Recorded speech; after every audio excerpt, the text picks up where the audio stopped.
ಚಿತ್ರದುರ್ಗದ ರೇಣುಕಾಸ್ವಾಮಿ ಕೊಲೆ ಕೇಸ್ನಲ್ಲಿ ಜಾಮೀನಿನ ಮೇಲೆ ಹೊರಗಿರುವ 5 ಆರೋಪಿಗಳಿಗೂ ಇದೀಗ ಸಂಕಷ್ಟ ಶುರುವಾಗಲಿದೆ.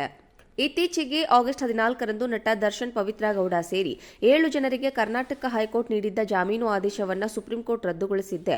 ಇದರ ಬೆನ್ನಲ್ಲೇ ಕರ್ನಾಟಕ ಪೊಲೀಸರು ಮತ್ತೆ 5 ಆರೋಪಿಗಳ ಜಾಮೀನು ರದ್ದು ಮಾಡುವುದಕ್ಕೆ ಮೇಲ್ಮನವಿ ಸಲ್ಲಿಸಲು ಸರ್ಕಾರಕ್ಕೆ ಪೂರ್ವಾನುಮತಿ ಕೇಳಿದ್ದರು. ಅದರಂತೆ ಸರ್ಕಾರ ಅನುಮತಿಯನ್ನ ನೀಡಿದೆ.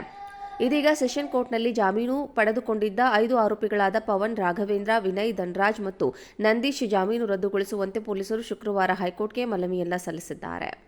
ಚಿತ್ರದುರ್ಗದ ರೇಣುಕಾಸ್ವಾಮಿ ಕೊಲೆ ಕೇಸ್ನಲ್ಲಿ ಜಾಮೀನಿನ ಮೇಲೆ ಹೊರಗಿರುವ 5 ಆರೋಪಿಗಳಿಗೂ ಇದೀಗ ಸಂಕಷ್ಟ ಶುರುವಾಗಲಿದೆ. ಇತ್ತೀಚೆಗೆ ಆಗಸ್ಟ್ 14ರಂದು ನಟ ದರ್ಶನ್ ಪವಿತ್ರ ಗೌಡ ಸೇರಿ 7 ಜನರಿಗೆ ಕರ್ನಾಟಕ ಹೈಕೋರ್ಟ್ ನೀಡಿದ್ದ ಜಾಮೀನು ಆದೇಶವನ್ನು ಸುಪ್ರೀಂಕೋರ್ಟ್ ರದ್ದುಗೊಳಿಸಿದ್ದೆ. ಇದರ ಬೆನ್ನಲ್ಲೇ ಕರ್ನಾಟಕ ಪೊಲೀಸರು ಮತ್ತೆ 5 ಆರೋಪಿಗಳ ಜಾಮೀನು ರದ್ದು ಮಾಡುವುದಕ್ಕೆ ಮೇಲ್ಮನವಿ ಸಲ್ಲಿಸಲು ಸರ್ಕಾರಕ್ಕೆ ಪೂರ್ವಾನುಮತಿ ಕೇಳಿದ್ದರು. ಅದರಂತೆ ಸರ್ಕಾರ ಅನುಮತಿಯನ್ನ ನೀಡಿದೆ. ಇದೀಗ ಸೆಷನ್ ಕೋರ್ಟ್ನಲ್ಲಿ ಜಾಮೀನು ಪಡೆದುಕೊಂಡಿದ್ದ 5 ಆರೋಪಿಗಳಾದ ಪವನ್, ರಾಘವೇಂದ್ರ, ವಿನಯ್, ಧನ್ರಾಜ್ ಮತ್ತು ನಂದೀಶ್ ಜಾಮೀನು ರದ್ದುಗೊಳಿಸುವಂತೆ ಪೊಲೀಸರು ಶುಕ್ರವಾರ ಹೈಕೋರ್ಟ್ಗೆ ಮನವಿಯನ್ನ ಸಲ್ಲಿಸಿದ್ದಾರೆ. ಚಿತ್ರದುರ್ಗದ ರೇಣುಕಾಸ್ವಾಮಿ ಕೊಲೆ ಕೇಸ್ನಲ್ಲಿ ಜಾಮೀನಿನ ಮೇಲೆ ಹೊರಗಿರುವ 5 ಆರೋಪಿಗಳಿಗೂ ಇದೀಗ ಸಂಕಷ್ಟ ಶುರುವಾಗಲಿದೆ. ಇತ್ತೀಚೆಗೆ ಆಗಸ್ಟ್ 14ರಂದು ನಟ ದರ್ಶನ್ ಪವಿತ್ರ ಗೌಡ ಸೇರಿ 7 ಜನರಿಗೆ ಕರ್ನಾಟಕ ಹೈಕೋರ್ಟ್ ನೀಡಿದ್ದ ಜಾಮೀನು ಆದೇಶವನ್ನು ಸುಪ್ರೀಂಕೋರ್ಟ್ ರದ್ದುಗೊಳಿಸಿದ್ದೆ. ಇದರ ಬೆನ್ನಲ್ಲೇ ಕರ್ನಾಟಕ ಪೊಲೀಸರು ಮತ್ತೆ 5 ಆರೋಪಿಗಳ ಜಾಮೀನು ರದ್ದು ಮಾಡುವುದಕ್ಕೆ ಮೇಲ್ಮನವಿ ಸಲ್ಲಿಸಲು ಸರ್ಕಾರಕ್ಕೆ ಪೂರ್ವಾನುಮತಿ ಕೇಳಿದ್ದರು. ಅದರಂತೆ ಸರ್ಕಾರ ಅನುಮತಿಯನ್ನ ನೀಡಿದೆ. ಇದೀಗ ಸೆಷನ್ ಕೋರ್ಟ್ನಲ್ಲಿ ಜಾಮೀನು ಪಡೆದುಕೊಂಡಿದ್ದ 5 ಆರೋಪಿಗಳಾದ ಪವನ್, ರಾಘವೇಂದ್ರ, ವಿನಯ್, ಧನ್ರಾಜ್ ಮತ್ತು ನಂದೀಶ್ ಜಾಮೀನು ರದ್ದುಗೊಳಿಸುವಂತೆ ಪೊಲೀಸರು ಶುಕ್ರವಾರ ಹೈಕೋರ್ಟ್ಗೆ ಮನವಿಯನ್ನ ಸಲ್ಲಿಸಿದ್ದಾರೆ.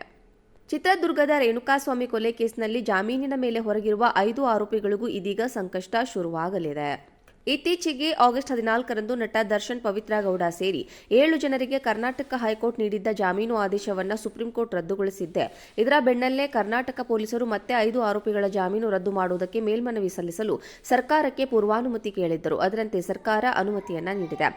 ಇದೀಗ ಸೆಷನ್ ಕೋರ್ಟ್ನಲ್ಲಿ ಜಾಮೀನು ಪಡೆದುಕೊಂಡಿದ್ದ 5 ಆರೋಪಿಗಳಾದ ಪವನ್, ರಾಘವೇಂದ್ರ, ವಿನಯ್, ಧನ್ರಾಜ್ ಮತ್ತು ನಂದೀಶ್ ಜಾಮೀನು ರದ್ದುಗೊಳಿಸುವಂತೆ ಪೊಲೀಸರು ಶುಕ್ರವಾರ ಹೈಕೋರ್ಟ್ಗೆ ಮನವಿಯನ್ನ ಸಲ್ಲಿಸಿದ್ದಾರೆ. ಚಿತ್ರದುರ್ಗದ ರೇಣುಕಾಸ್ವಾಮಿ ಕೊಲೆ ಕೇಸ್ನಲ್ಲಿ ಜಾಮೀನಿನ ಮೇಲೆ ಹೊರಗಿರುವ 5 ಆರೋಪಿಗಳಿಗೂ ಇದೀಗ ಸಂಕಷ್ಟ ಶುರುವಾಗಲಿದೆ. ಇತ್ತೀಚೆಗೆ ಆಗಸ್ಟ್ 14ರಂದು ನಟ ದರ್ಶನ್ ಪವಿತ್ರ ಗೌಡ ಸೇರಿ 7 ಜನರಿಗೆ ಕರ್ನಾಟಕ ಹೈಕೋರ್ಟ್ ನೀಡಿದ್ದ ಜಾಮೀನು ಆದೇಶವನ್ನು ಸುಪ್ರೀಂಕೋರ್ಟ್ ರದ್ದುಗೊಳಿಸಿದ್ದೆ. ಇದರ ಬೆನ್ನಲ್ಲೇ ಕರ್ನಾಟಕ ಪೊಲೀಸರು ಮತ್ತೆ 5 ಆರೋಪಿಗಳ ಜಾಮೀನು ರದ್ದು ಮಾಡುವುದಕ್ಕೆ ಮೇಲ್ಮನವಿ ಸಲ್ಲಿಸಲು ಸರ್ಕಾರಕ್ಕೆ ಪೂರ್ವಾನುಮತಿ ಕೇಳಿದ್ದರು. ಅದರಂತೆ ಸರ್ಕಾರ ಅನುಮತಿಯನ್ನ ನೀಡಿದೆ.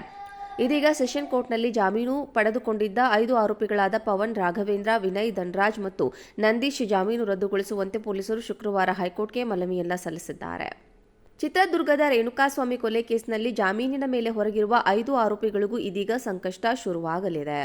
ಇತ್ತೀಚೆಗೆ ಆಗಸ್ಟ್ 14ರಂದು ನಟ ದರ್ಶನ್ ಪವಿತ್ರ ಗೌಡ ಸೇರಿ 7 ಜನರಿಗೆ ಕರ್ನಾಟಕ ಹೈಕೋರ್ಟ್ ನೀಡಿದ್ದ ಜಾಮೀನು ಆದೇಶವನ್ನು ಸುಪ್ರೀಂಕೋರ್ಟ್ ರದ್ದುಗೊಳಿಸಿದ್ದೆ. ಇದರ ಬೆನ್ನಲ್ಲೇ ಕರ್ನಾಟಕ ಪೊಲೀಸರು ಮತ್ತೆ 5 ಆರೋಪಿಗಳ ಜಾಮೀನು ರದ್ದು ಮಾಡುವುದಕ್ಕೆ ಮೇಲ್ಮನವಿ ಸಲ್ಲಿಸಲು ಸರ್ಕಾರಕ್ಕೆ ಪೂರ್ವಾನುಮತಿ ಕೇಳಿದ್ದರು. ಅದರಂತೆ ಸರ್ಕಾರ ಅನುಮತಿಯನ್ನ ನೀಡಿದೆ.